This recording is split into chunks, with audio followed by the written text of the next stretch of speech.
Class 9th। आज मैं आपको इस वीडियो में एक्सरसाइज 8.2 के क्वेश्चन नंबर 2 को सॉल्व कराऊंगा। और अगर आप चैनल पर नए हैं तो चैनल को सब्सक्राइब कर लीजिए ताकि आगे की भी नोटिफिकेशन आपको मिलती रहे, और चैनल के साथ बने रहिए ताकि मैं आपकी हेल्प करता रहूं। तो देखिए, हम लोग क्वेश्चन नंबर 2 को समझ लेते हैं। A B C D is a rhombus. A B C D क्या है? रोम्बस है। और ए बी का mid point P, B C का mid point Q, C D का मिड पॉइंट आर और डी ए का मिड पॉइंट एस है। तो अगर इन सारे मिड पॉइंट्स को ज्वाइन करते हैं तो इसे हमें क्या प्रूफ करना है? रेक्टेंगल प्रूफ करना है। ठीक है, यहाँ देखिए लिखा हुआ है show that the quadrilateral P Q R S is a rectangle. ठीक है, तो हम वर्कआउट करते हैं। सबसे पहले हम पी क्यू आर एस को पैरेललोग्राम प्रूफ करते हैं। तो इन ट्रायंगल ए बी सी में ध्यान दीजिए, ए बी सी में P and Q R the mid point of AB and BC, AB and BC। तो बाई मिड पॉइंट थ्योरम ध्यान दीजिएगा, दो साइड के मिड पॉइंट को ज्वाइन करने वाली लाइन थर्ड साइड के क्या होती है? पैरेलल और हाफ के इक्वल होती है।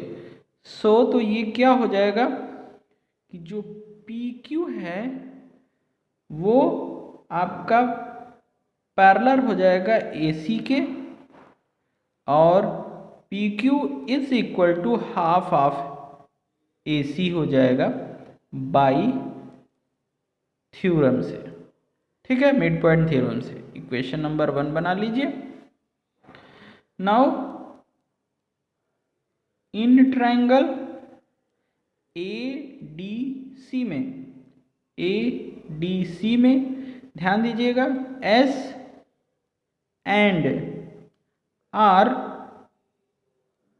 are the mid point of AD and DC. So SR parallel to AC and SR is equal to half of AC by mid point theorem से ये हो जाएगा equation number 2। From equation number 1 and 2 से, equation number 1 and 2 से जरा ध्यान से देखिएगा कि PQ भी AC के पैरेलल है और SR भी AC के पैरेलल है। तो ये दोनों आपस में भी पैरेलल होंगे, यानी PQ पैरेलल टू SR। और यहाँ से देखिए PQ भी हाफ ऑफ AC के इक्वल है और SR भी हाफ ऑफ के AC के इक्वल है। तो ये दोनों आपस में भी इक्वल होंगे, यानी PQ is equal to SR। तो देखिए, एक क्वाड्रिलेटरल में अपोजिट साइड्स क्या है? इक्वल एंड पैरेलल हैं। सो PQRS is a parallelogram. Opposite in a quadrilateral, opposite sides are equal and parallel. In a quadrilateral, one pair of opposite sides are equal and parallel। ठीक है, parallel होते हैं तो वो क्या होता है? पैरेललोग्राम होता है। तो देखिए, इसमें हम लोगों ने प्रूफ कर दिया कि PQRS क्या है? एक पैरेललोग्राम। नाउ अब नेक्स्ट हम ध्यान से देखेंगे। नेक्स्ट हम क्या देखते हैं? नेक्स्ट पेज पर करते हैं बच्चों इसको। नेक्स्ट पेज पर देखिए, मैंने ऑलरेडी ये फिगर बना के रखा हुआ है, तो ध्यान से देखिए, इसको हम क्या ले लेते हैं? दो एंगल को सपोज कर लेते हैं, ये एंगल 1, ये एंगल 2 सपोज कर लेते हैं हम। और ध्यान दीजिएगा कि ए बी सी डी क्या है, A B C D is a rhombus है, तो इसकी ऑल साइड क्या होंगी, इक्वल होंगी। यानी A B is equal to क्या होगा, बी सी होगा, क्योंकि रोम्बस की ऑल साइड इक्वल होती हैं। और इन दोनों का हाफ भी आपस में इक्वल होगा भाई, जब ए बी बी सी के इक्वल है तो उनका हाफ भी इक्वल होगा। अब ए बी का हाफ हम किसको ले लें, पी क्यू ले लें, और बी सी का हाफ बी क्यू ले लें, सॉरी पी बी है, ये पी बी है। ए बी का हाफ पी बी और बी सी का हाफ बी क्यू। तो ट्रायंगल पी बी क्यू में देखिए दोनों साइड क्या हो गई, इक्वल हो गई। So angle 1 is equal to angle 2। क्यों, equal sides opposite angles are equal, ये थ्योरम है बेटा, ठीक है। तो इस तरह से एंगल 1 एंगल 2 के इक्वल हो गया। अगेन हम क्या देखते हैं, अगेन ये 1 और 2 के इक्वल हो गया। Again in triangle A P S and triangle C Q are,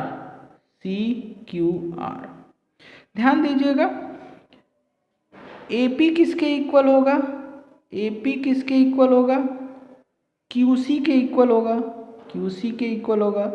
ये क्यों इक्वल होंगे, क्योंकि हाफ ऑफ इक्वल साइड्स हैं।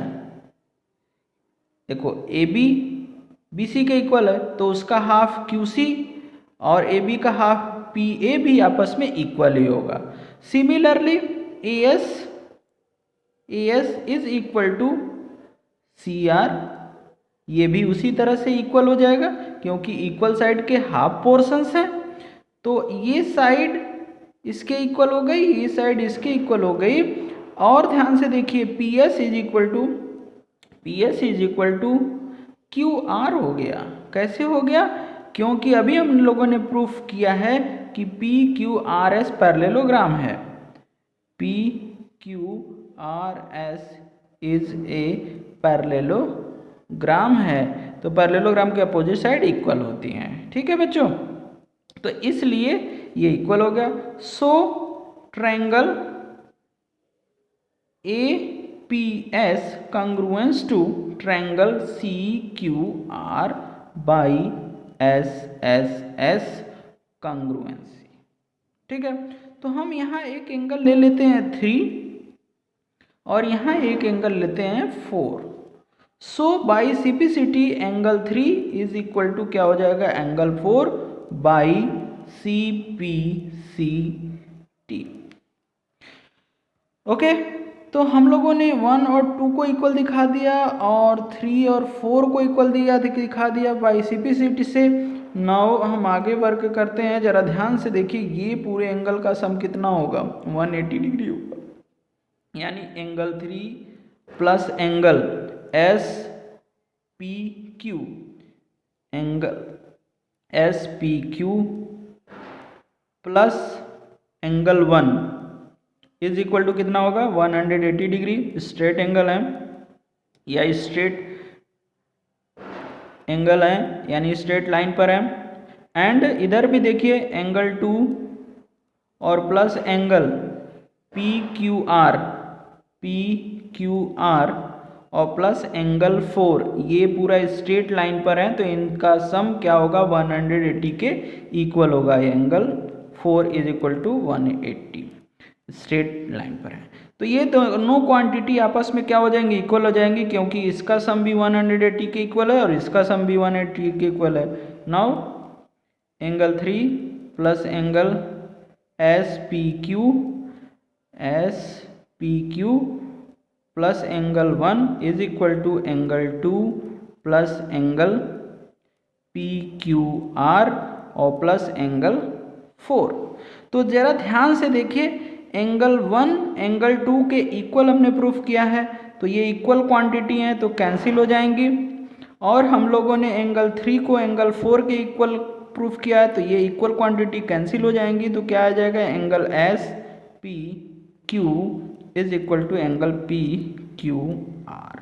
ओके, अब इसको ध्यान से अगर आगे देखें तो इन दोनों एंगल का sum angle S P Q और plus angle P Q R is equal to क्या आएगा, 180 आएगा। क्यों है, क्योंकि ये पैरेललोग्राम के एडजेसेंट एंगल हैं, को इंटीरियर एंगल हैं, को इंटीरियर एंगल्स हैं, इसलिए इन दोनों का सम 180 आएगा। और यहाँ से देख लीजिए एस पी क्यू आर के इक्वल है, तो इसमें किसी एक एंगल का हम डबल लिख सकते हैं, Q R is equal to 180। 2 को ट्रांसफर कर देंगे राइट साइड में, तो angle P Q R is equal to कितना आ जाएगा, 90। और P Q R angle S P Q के इक्वल है, तो ये भी 90 डिग्री हो जाएगा। और पैरेललोग्राम के अपोजिट एंगल भी इक्वल होते हैं, इसलिए इसके ईच एंगल 90 डिग्री के हो जाएंगे। सो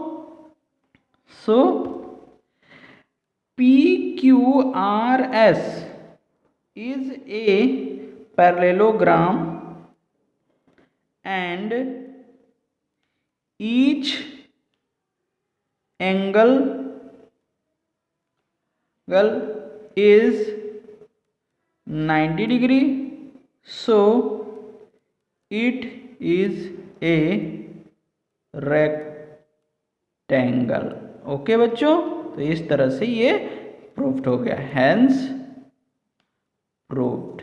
ठीक है, तो आप इसको बहुत ध्यान से देखकर 1-2 बार देखेंगे तो ये क्वेश्चन आपको बहुत अच्छी तरह से समझ में आ जाएगा।